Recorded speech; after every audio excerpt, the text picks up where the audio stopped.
welcome back to the Lashes and Sashes podcast. I am very excited to have our first guest that I actually had not met until now, Miss Universe Canada finalist, Sarah Reech. Hello, Sarah. Hi, Elizabeth. Thank you for having me.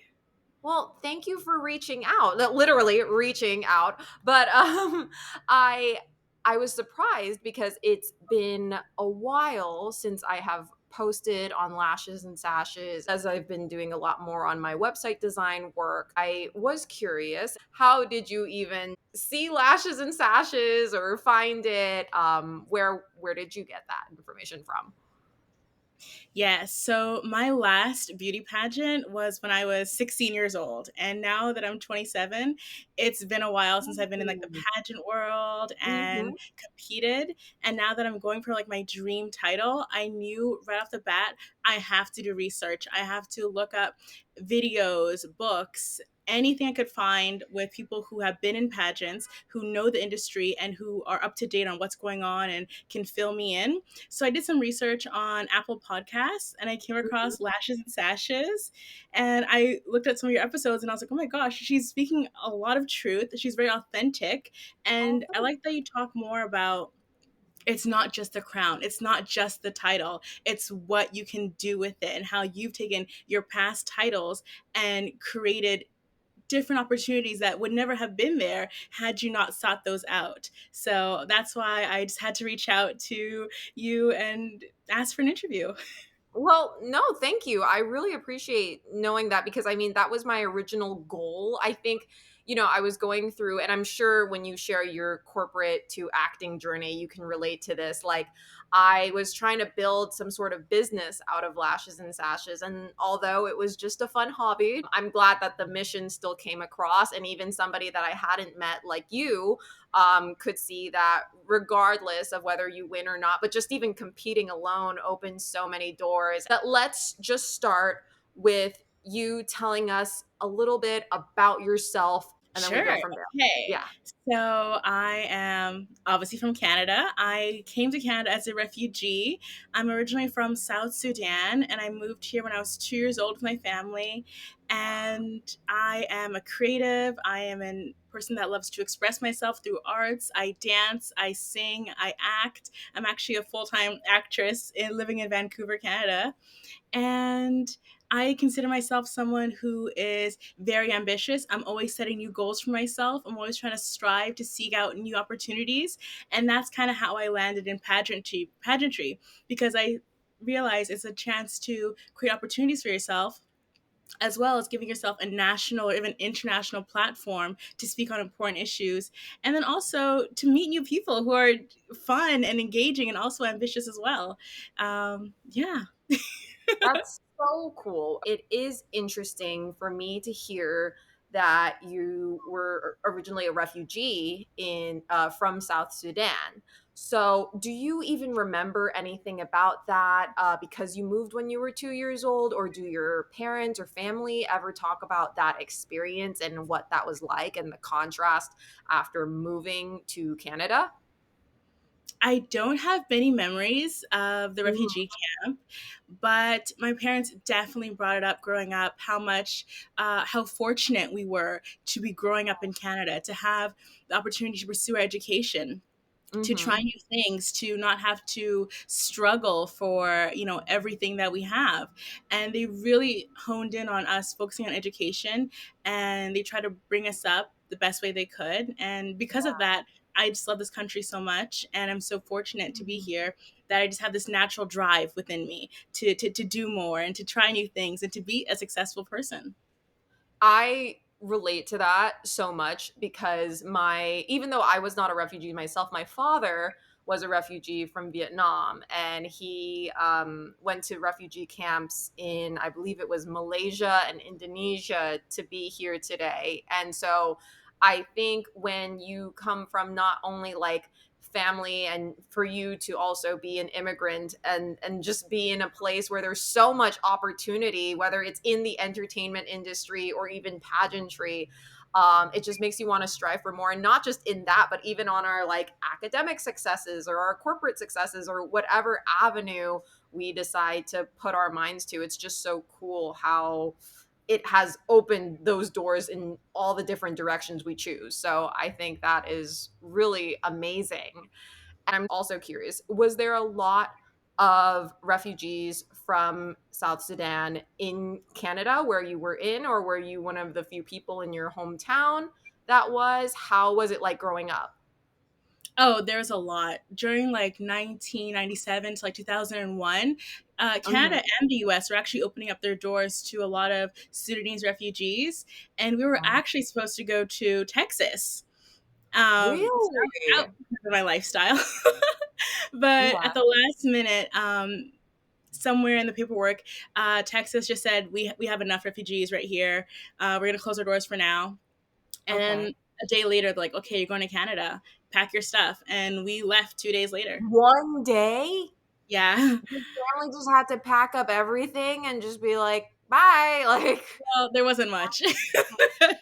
okay, okay, but still, and then, I mean, like, the process I mean, I'm sure you were so young, it's hard to remember, but I can't even imagine, like, you move into a whole new country, you have to go through a whole new process, find a home. I think even move like, for me as an adult that's born and raised in the States, trying to find an apartment to rent or place to move to is frustrating, let alone a one-day time period to just go find a new place for your whole family. That's crazy.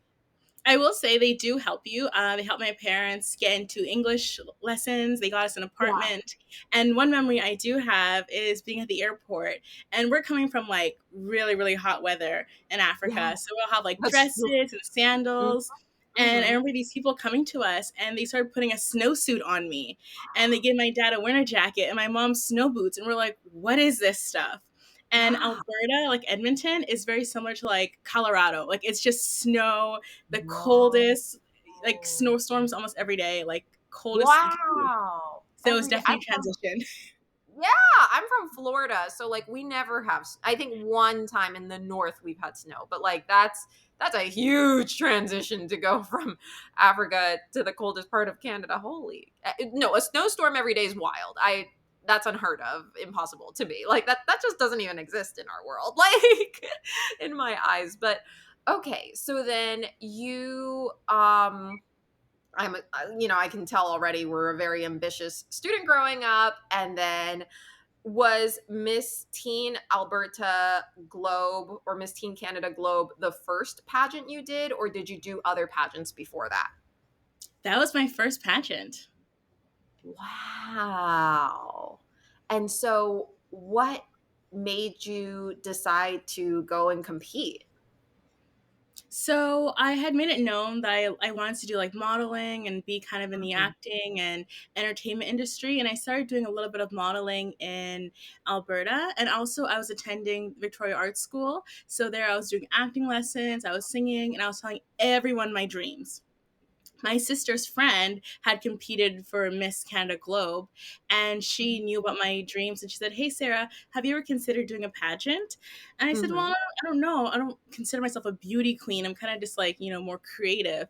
And she's like, "No." And she explained to me that this is an opportunity for you to uh, grow your confidence, meet Yeah. girls who you can become friends with. It's an Mhm. opportunity to see another part of Canada because the pageant was in Toronto. And Mm. she basically convinced me that this would be a great opportunity for me to learn and to grow as a Mhm. person. So I applied and it was a great experience.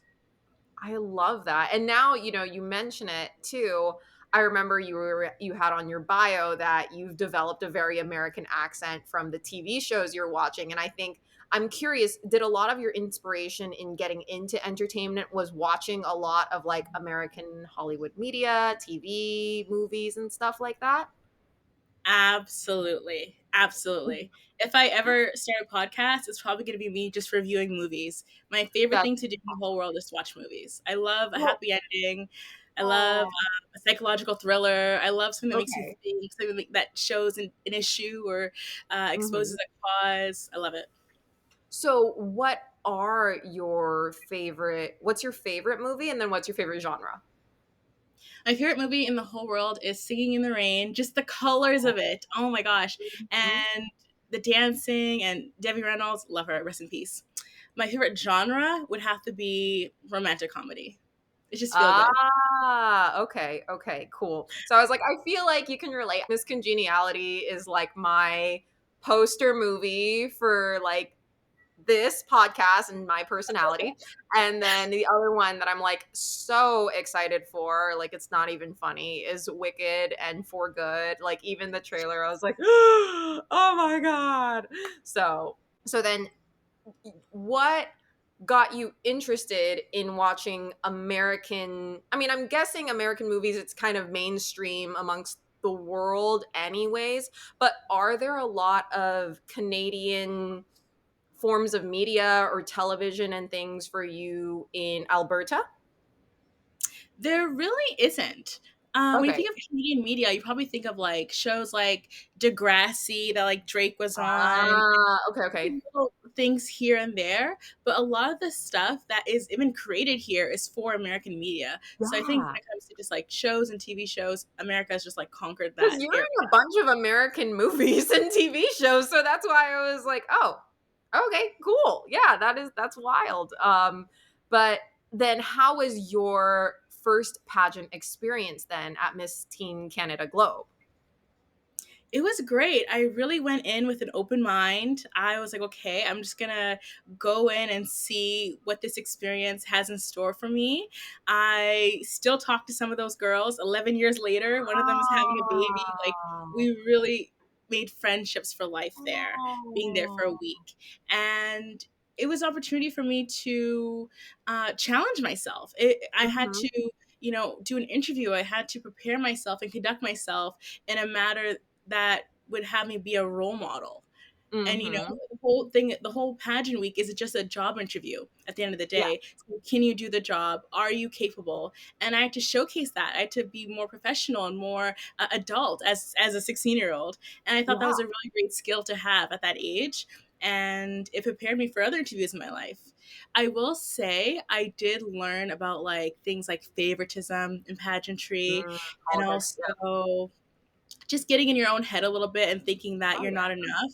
And something that I would tell my younger self looking back is keep your blinders on. Don't look at anyone else and just focus on you and just try to do the best that you can and that no one is unbeatable.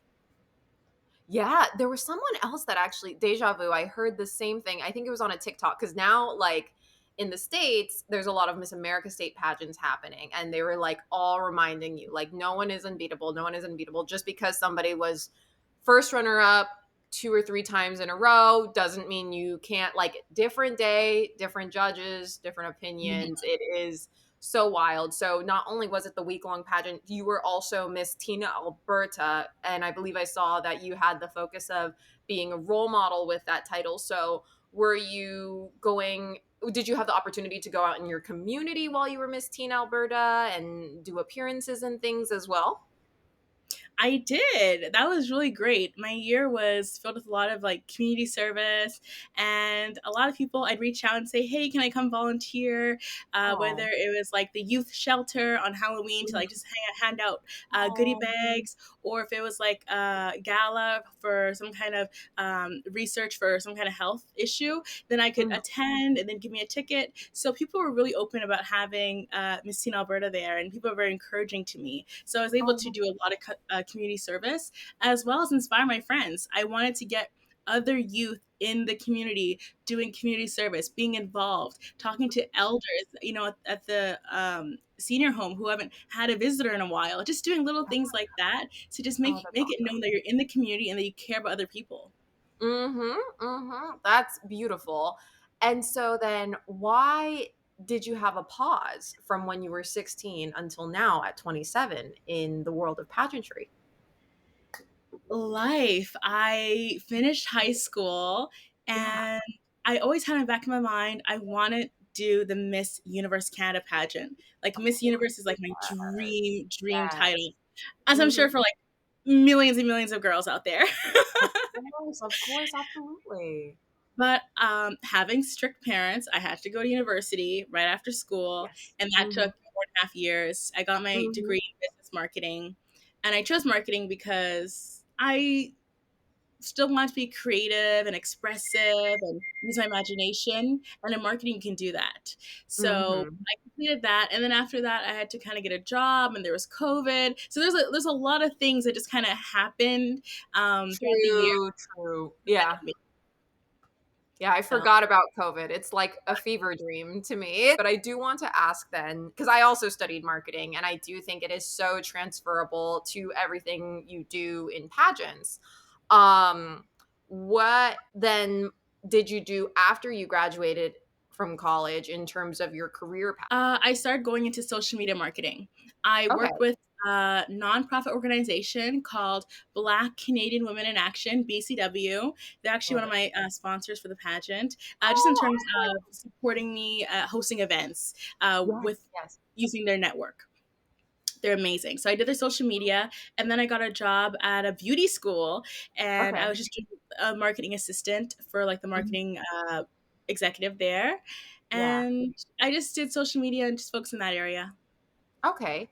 And then when did you transition into acting? So acting had always kind of been in the back of my mind, like, oh, I want to be an actor, I want to be an actor. But I just Mhm. never felt like it was practical or I could like live off of it. I know there's always like Understood. these like little things thrown into the media, like only 2% of actors make a living wage and things like Mhm. that. So that was all Mhm. very scary to me. But for the beauty college, they were having a photo shoot Mhm. because they have a fashion program. Okay. And all the graduates, they had a piece that they had created and they had a Mhm. model showcasing each piece. So as a Yes. marketing assistant, I was at the photo shoot, and I remember Mhm. just looking at the model, who was a beautiful black woman, and I just thought, oh my gosh, look what she's doing. She is doing the dream. She's Yeah. modeling, and I'm here working in an office and I don't feel joy, I don't feel excitement anymore in my Fulfilled, office. yeah. And I still had this dream of being an actor, being a model, being in entertainment industry, and she's doing it. And that day, I went home and I was like typing up my 2 weeks notice because Mhm. I was gonna quit. I was gonna quit and I was gonna focus on acting from that point on. Mhm. Wow, okay. And so how long have you been acting full-time now? It's been 4 years, and it's been Wow! amazing.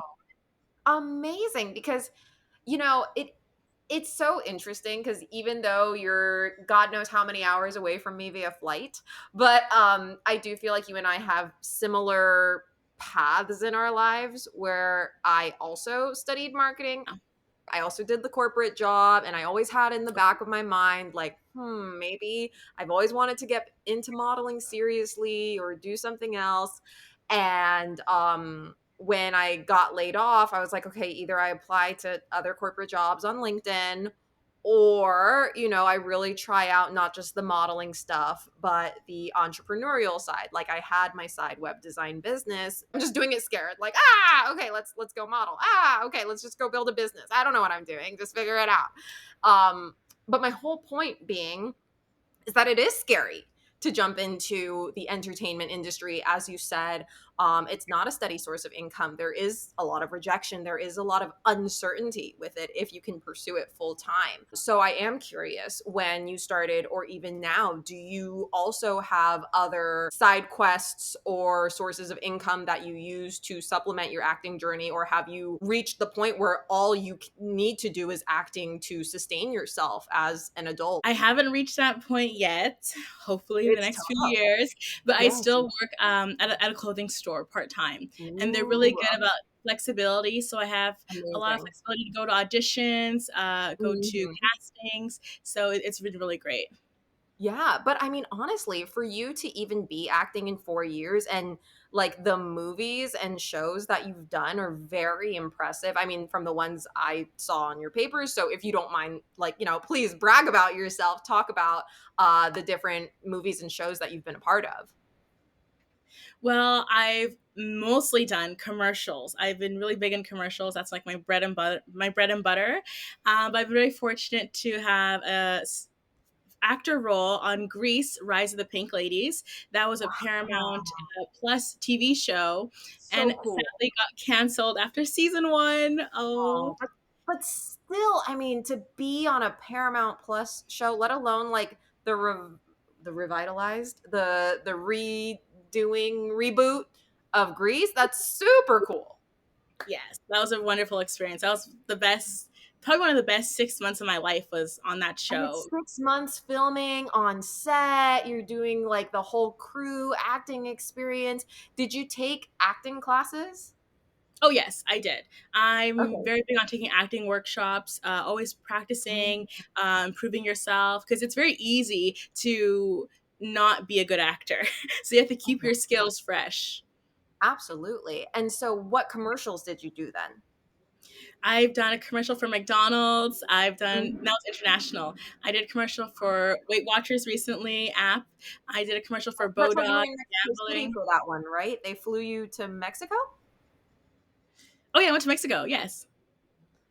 And you were in a show with like a movie with Leonardo DiCaprio too? I was not. That was my very first big audition. I auditioned for The Revenant, Oh, the one and where he that won the was Oscar. a great experience. Yes. Very cool. How is the audition process for like a big movie like The Revenant? I've never done an audition for something like that. That's crazy. That one, I actually was in Edmonton at the time. This is when I was with Okay. Cool Kids Talent. And so they just Mhm. sent us, they asked me to do a self tape. So I had my Okay. sister film me. I practiced the lines. I did the lines on camera and I sent it over. And the casting, they sent a message to my agent saying that I did a really great job, but I still need a little bit more direction. And they would have loved to see me in the room. So Ooh. that put a little seed in my brain. Okay, Yeah, the it's better to be confidence. in the room in Vancouver. Like how many casting directors even give feedback to the people that do a self tape, and self tapes they get thousands of, so that's really awesome to hear. Yes. And then you were also on Prom Pack. Like tell me more of the movies and shows you've done. Like they're all so cool. I haven't done too much, but I was in Prom Pact. I had a fun role. They asked me to be a makeout girl. So Oh, I'm that's in so a funny. pub at one of there's a house party, a big house party that's going on. And the main character's looking for a boyfriend, and she's looking around the whole backyard. And I'm in the pool in the hot tub with like another guy. And she comes up to us, and she's like, "Where is so and so?" And we're like, "We don't know." That's so funny. And I've got to say, I absolutely love that movie. So I loved that movie. I think it's actually one of the best Disney Channel original movies. I listen to DCOM rewind podcasts that Uh recap huh. Disney Channel movies specifically because they're some of my favorites. And that one was so well done. I was like, I cried, I laughed, like it was so cute in the end. And it's just so cool that you could even be a part of that. And for me, like I grew up watching Disney Channel, so to be on the set of that film, and they were really great. Everybody was really nice. The director was amazing. They actually even Mhm. had an intimacy coordinator there, which for those who don't Okay. know, intimacy coordinator is someone who is there to just make sure that all the actors feel safe in an environment where they have to do some on-screen intimacy, whether it's kissing, hugging, it could be anything. Mhm. And she Mhm. worked with us individually, and she was right there, right next to the director during the scene, and I felt so comfortable, and it was so much fun. And I had my own Good. little dressing room that was warm because I was getting in the What? hot tub, so they heated the room for me. Wow, that is so cool. Yeah. Oh my gosh. Okay, so then I have a question because I actually just started taking acting classes. Like I did my second acting class yesterday. Um and as somebody who grew up doing pageants and then even like in high school I did a lot of like theater work, like selfishly for me, what are your tips to being better on camera? Because I think I'm almost a little too dramatic, or um I don't have what he would call it, like the ring of truth. And I'm curious on your end, um what what has helped you, or did you also go through something like that? I don't know if you were also in theater because you were singing and dancing as well. Oh yes, I was. I did a play 2 years back for United Players Vancouver. It's called the Thursday Night Bridge Circle, and that was a Mhm. really great experience for me because I got to do a whole theater run, and that was the first time getting reviews. Like theater critics were coming to see the show and reviewing my work, and they say never look at the reviews, but I looked anyways, and luckily they're all pretty good. So that was So really you're fun a and very theater encouraging. and a film actor then. Yes. I think it's awesome that you're also an actor and a singer and a dancer, that you can kind of do that. But how do you switch from like play acting to camera acting and all that? Well, I actually had to learn the opposite when I was doing that play because at that point I was really focused on film and TV. Uh-huh. And with theater, you want to be big and bold. And if you're Yeah. angry, you want to show that you're angry and shout Mhm. and move your body and just showcase everything. Whereas Yes. with TV acting, it's not always just a flat emotion. You know, Mm. the anger isn't the only emotion. Maybe it's anger and embarrassment, anger and sadness, anger and defeat. So you have to Mhm. kind of pull back, and it's way less physical movement and more look at me, look in my eyes and see how I feel. Can you Wow. see what is going on in my brain I right got now? chills just hearing you say that. Like, So wow. you have to pull back and really come into yourself and say, okay, this is a real person that I'm acting. What are they going through? What has led them to this point? If they're Mhm. screaming at this person, they're not screaming at this person because it's the first time this person has done something to them, or it's because they're having a bad day. It might be because this is the last straw. You know, this is their breaking point. So it does require a lot more research and diving into who the character is and what their mindset and their beliefs and values are and their personality, and just kind of dialing it back and really focusing on like one key thing, but also understanding the character is very perplexed. And yeah. Interesting. So then, now as an actor, do you feel like there's a lot more self tapes or in person castings, especially where you are in Canada? Absolutely, way more self tapes. And I don't love it. I do love being in person. I love being in the Same here. room because I totally agree. yeah, in the room they give you that direction. They can give you some pointers and tips. Yes. And Yes. sometimes in the room, the director will change their mind and say, well, actually, I want this instead. And if you Mhm. did a self tape, if you already submit your self tape and the director has changed their mind, your tape is now, irrelevant. Agreed, agreed completely. I'm sorry, I went on a tangent because I have my own personal interests related to the acting stuff, but I do think that is so cool, and I'm so proud of you, and I think you should be so proud of yourself for really pursuing your dreams and going after your goals while, you still built your education and you still transferred those marketing skills that you developed into what you're doing now in both acting and pageantry. But I am like, okay, this is a pageant podcast, so I need to go back to why we're here. Um, what is it that inspired you this year to compete at Miss Universe Canada? I feel that now at 27, I am the most confident, the most happy, the most ready I've ever felt in my life to compete for this dream title. And I feel Mhm, like now I really know who I am. And mhm. in order to inspire other people and to be a voice for a community, you have to know who you are. And you have to Yes. understand your own values and your own beliefs. And I feel Mhm. like I become the person that would be a role model for a community, would be an inspiration for other people to look up to. And I'm very proud of the work I've done within myself and the things I've accomplished on paper, I guess. And I Mm. feel that I'm ready now. Yeah, yeah, absolutely. And I know I asked you earlier, but I'd love if you could explain to anyone else listening, how does the Miss Universe Canada pageant work in terms of, is there provincial pageants, or Because I remember I would see that the contestants, they would have sashes with their names on them. It didn't have any cities. I was surprised.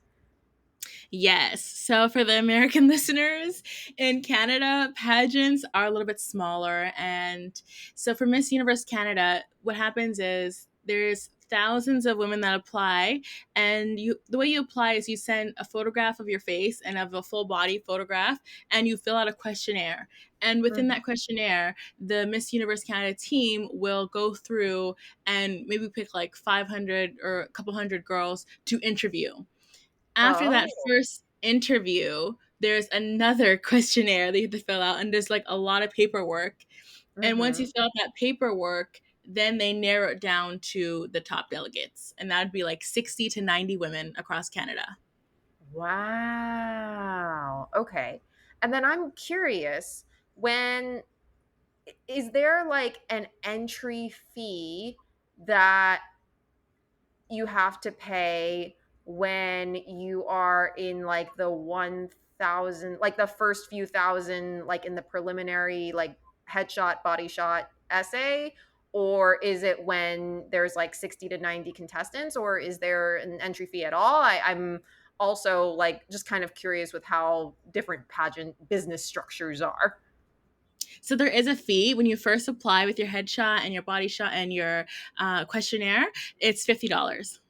Got it. Got it. Okay, but that's nominal, so it's not so like, because I mean the worst thing would be you like in the state Miss USA pageant systems, the state entry fee, so even to compete at Miss Florida USA, it can range whether it's Florida, Texas, DC, it depends on each system or each state, but it's anywhere from like 1,800 to $2,000 for the entry fee to compete at the state pageant. So that's why. And my friend who competed in Sweden, it was, I believe, for her, like if you can compete for free for like the city pageant and then move on, which some state pageants have the local titles to move on, but then for them to go straight to the country pageant, it was, I think, like $400, or not like, not 2,000. So I was like, what? That's crazy in comparison.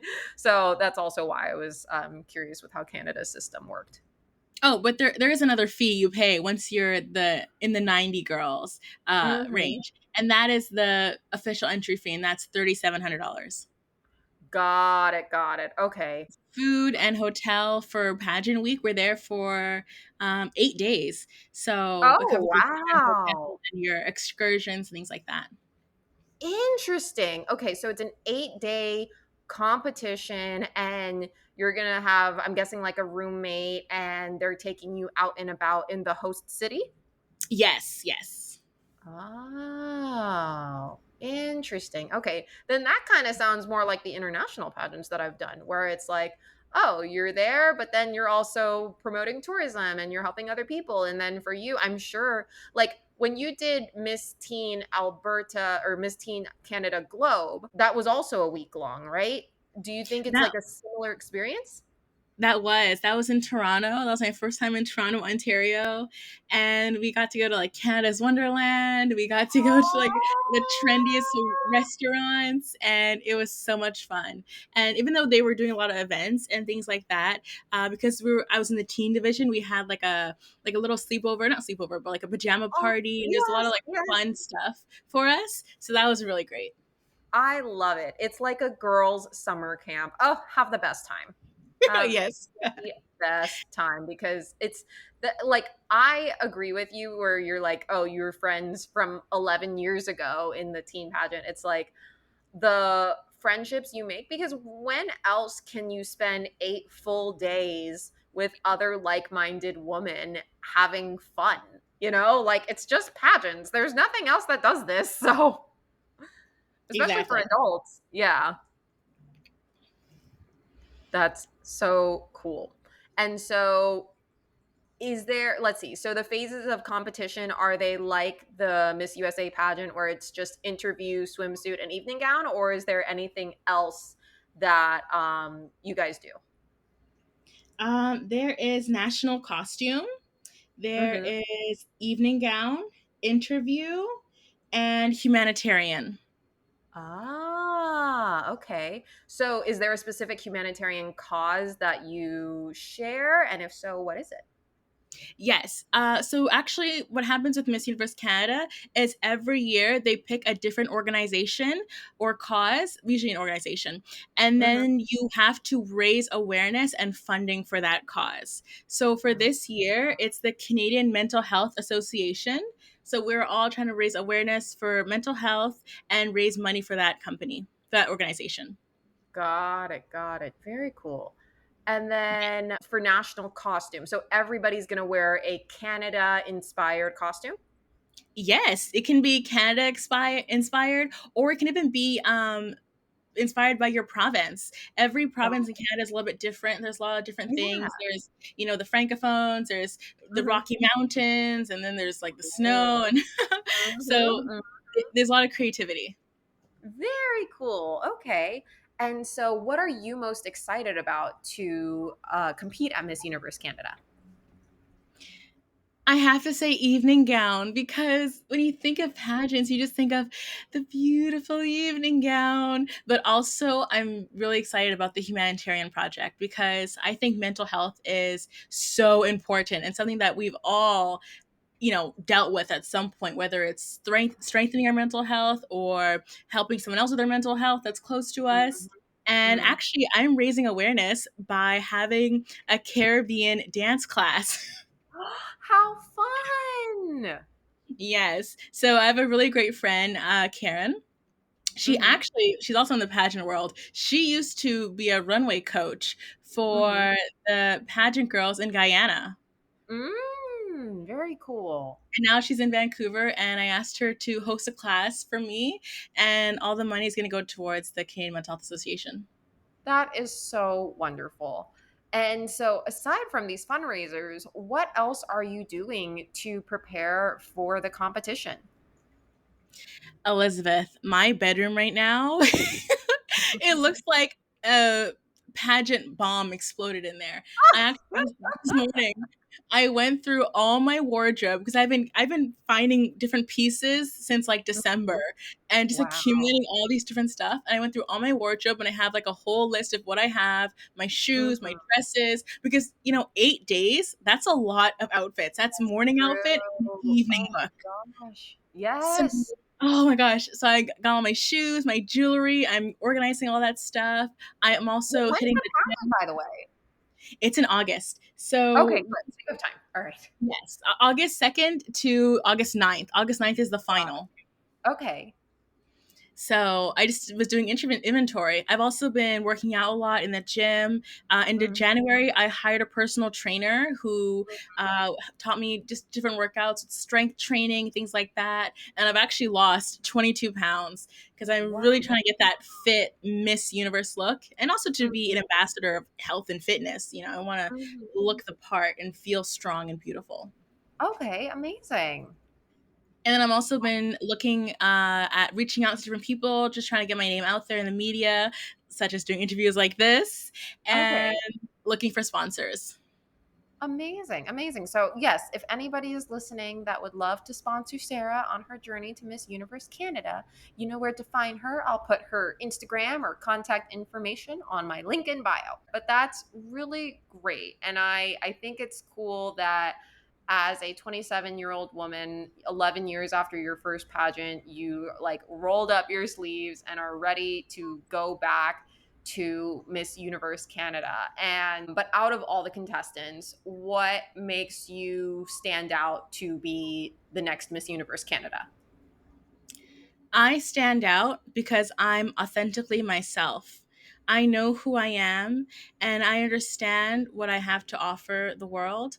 I am ready to share my story to inspire those who look like me or who come from similar backgrounds as me. I'm ready to take up the role as a role model for the youth. And I really love this country and I believe that I have what it takes to be a national and international representative of Canada. Amazing. Okay. And then the as you say looks like me, I think about how I'm curious, do you know, are has there been a refugee Miss Universe Canada title holder or somebody of South Sudanese descent? Or like historically, how many Black Miss Universe Canadas has there been? Because those statistics, at least in the U.S., I'm always like, I like for me, my dream was to be the first Chinese Miss Florida USA. So I am curious on your side of things how it's over there. Yes. So there actually has been a South Sudanese refugee winner in Yes, 2020. Her name is Nova Stevens. that's She's a model. right. Oh, she was so iconic. Yes. Yeah, she's a model. She's actually from Vancouver, and I just met up with her just over a week ago for the Toronto Kids Wow. Fashion Week. Cool. So that's great. And Okay. she's actually the second person to ever win the Miss Universe Canada title as a Black woman. The first one is Juliette Powers, and she won in 1989. But there's only two people. That's like so little. Yes, and I do have to say So that far. Juliette, Mhm. she did pass, like I think last week, Oh. from an Mm. illness. She was very young, like in her 50s, and yeah, just Hmm. rest in peace to her. And she was definitely an inspiration for me and to a bunch of other young Black girls in Canada. Absolutely. What advice would you give to other girls interested competing in pageants? That's a great question. I would tell them to be confident in yourself and know that you may not feel ready throughout the whole process, but you just have to try. You're never going to feel 100% ready when you're trying something new. It's going to be a little scary, it's going to be a little hard, but you just have to focus on the big goal. Another thing I would say is, what is that big goal for you? And it Hmm. can't be I want the crown. Because if you don't get that crown, and sometimes there's 60 to 90 to how many girls and there's only one crown, the likelihood of you winning that crown is very little. So you have to find a reason to do the pageant that doesn't surround with getting the crown, getting the title, and winning. Whether it can be opportunities you can make from just being exposed as a finalist or a delegate, or the friendships or the networking, or just travel opportunities to see a whole new different place you've never been before, interview skills, things like that. Those are good reasons to enter a beauty pageant. Another thing I would say is to just be prepared, over prepare actually. Yes. Something might go wrong. Actually, something most likely will go wrong, but that's okay. You can always prepare yourself. So when it comes to even just like doing your own hair and makeup and knowing how to do it very well, so that if you are there and there's no time for you to get in line for the makeup artist, it's okay. You're not going to be late. You can do your own makeup and always Mhm. have a backup dress. If something goes missing or something gets a spill, you're not down an outfit. Always Yep. have a backup. Yep. Another thing I would say is enjoy the experience, because it is an experience. Mhm. It's not a once in a lifetime experience, but sometimes it can be like that. And just Mhm. take it in and enjoy yourself and see what you can take out of it. I would Yeah, also I mean, say mhm. be resilient. There's going to be parts where it's going to feel hard. It's going to feel like your back's against the wall sometimes. Just push yourself through it and know that you are strong, you are capable, and that you can be a winner. Yes. And I think, just as a side note, as you say that, sometimes it is in those moments of challenges and things, I think that's where it really tests your own strength and your own skills. And it's an even bigger opportunity for you to grow than you would have ever expected in your pageant preparation. Like when I did Miss Florida USA, I felt the same way that you did regarding Miss Universe Canada. Like that was my dream title, and it was like 2 weeks before the pageant. I sprained my ankle and snapped two ligaments. And I was like, what on Oh, no. earth? Like, why did this happen? And the timing couldn't have sucked more. And, lo and behold, I'm so grateful that that happened. Like, God just had a crazy way of opening doors for me, because that led to a viral TikTok, which then led to like a TLC reality series, which then led to a TEDx talk and being on Inside Edition. Like it was just the weirdest launch pad. Um, But again, something I'm super grateful for. And then, as you were saying before, where what other goals do you have from competing and preparing for Miss Universe Canada aside from winning the title? For me, I want to be able to grow a national, international platform for myself, to get involved in different charities. I'm very passionate about women of color getting into business and learning business inside tips and getting resources. I'm very passionate about autism awareness. My younger sister actually has autism, and Mm, I'm really want to spread awareness on the people on this for people on the spectrum, and just to kind of do some work within the community so that they feel like their voices are heard and they do matter, which they mhm. do. I want Yes. to continue my acting and my entertainment industry, maybe getting to hosting, things like that. I want to travel the Mm. world and experience new cultures and meet new people, because I feel like that's how you grow. When you meet new people and other experience other cultures, that that makes you grow as a human being, because now you've seen other ways of life and it opens up your mind. 1,000%. And I hope that, yes, I hope you become Miss Universe Canada. But even if that is not the opportunity for you, I hope it opens other doors for those types of travel opportunities. I know there was another girl who had competed a while back that she didn't win, but then she ended up competing in an international pageant in Egypt, I think. So I don't know if does Miss Universe Canada send girls to other international competitions as well, or is it just the Miss Universe Canada franchise? They do. There's another one. I think it's Rio. Oh, I forgot the name of it. It's in Brazil. Cool. And Okay. they also just recently got the license for Miss Cosmo, which is like a new Ooh, pageant. yes, that one looks so good. And I Yeah. love Vietnam. I did my last international pageant there and I had a blast. So, yeah, I mean, I cannot advocate for like international pageants enough. I loved my experiences there. So, I do think and I know honestly, I'm fully confident that with the way you're approaching your pageant preparation. And honestly, props to you for again reaching out to a total stranger like me with a resume prepared saying like, "Hey, I want to do an interview. Let's do this." And I'm like, "Okay." Like, you know what? Why not? Yeah. Because that is like a very strong entrepreneurial mindset. I think there's so much more in store for you, whether you make your own podcast like that or build your own platforms or, partner up with other great organizations with your um determination and your actions and the grit that you're already putting in. Like I can already see it. Oh my gosh, thank you so much. And going back to what you said, what would advice I would give to someone who's going to be competing in beauty pageant? I just want to Yeah. add one more thing. So there's this stigma that you have to have a lot of money or be rich to do a beauty pageant and do well. I don't Mhm. believe that. I think that you can work within your budget. You can find things at thrift stores. You can upcycle. You can borrow from your friends. You can ask local restaurants, local coffee shops, and clothing stores to sponsor you. There's ways to fundraise to get your dream title. I don't want anyone to be ever discouraged from pursuing a beauty pageant and reaping all the benefits that come with it and having the opportunity because they feel like they don't have the money to do so.